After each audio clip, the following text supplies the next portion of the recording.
باب وضع له عنوان بحديث النبي عليه الصلاة والسلام: طلب العلم فريضة على كل مسلم.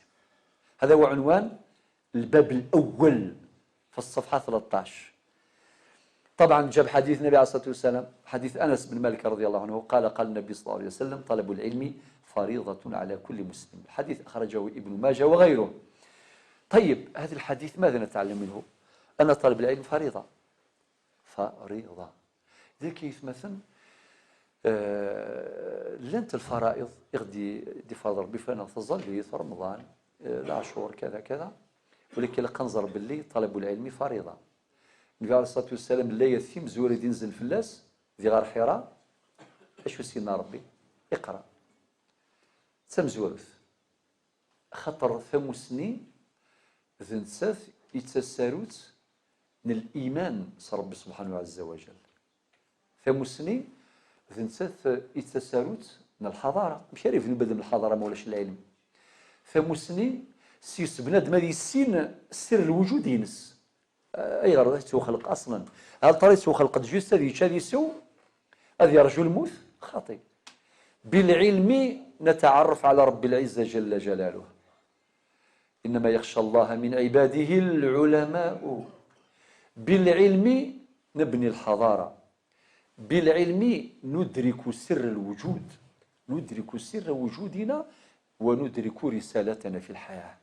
لذلك اقتضت حكمة الله عز وجل أن تكون أولى الآيات نزولا: اقرأ باسم ربك الذي خلق، خلق الإنسان من علق، اقرأ وربك الأكرم الذي علم بالقلم، علم الإنسان ما لم يعلم. حديث آخر طبعا نصف الحديث هكذا، تلك الإضافة التي تضاف ليست صحيحة، ولكن على مسلم، على كل طلب العلم فريضة على كل مسلم، يعني المقصود ذكر وأنثى بلا استثناء. وقد قلت لكم سادتي وسيأتي يوم إن شاء الله ندرس كتابا من كتب النساء العالمات. نعطيكم على سبيل المثال صاحب أعظم كتاب في أصول الفقه لتاج الدين السبكي اسمه جمع الجوامع، أعظم كتاب في الأصول جمع الجوامع.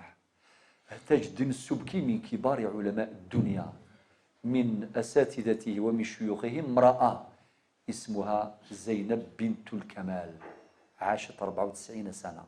النبي صلى الله عليه وسلم يناد حديث آخر: من سلك طريقا يلتمس فيه علما سهل الله له طريقا إلى الجنة. حديث أخرجه الإمام البيهقي.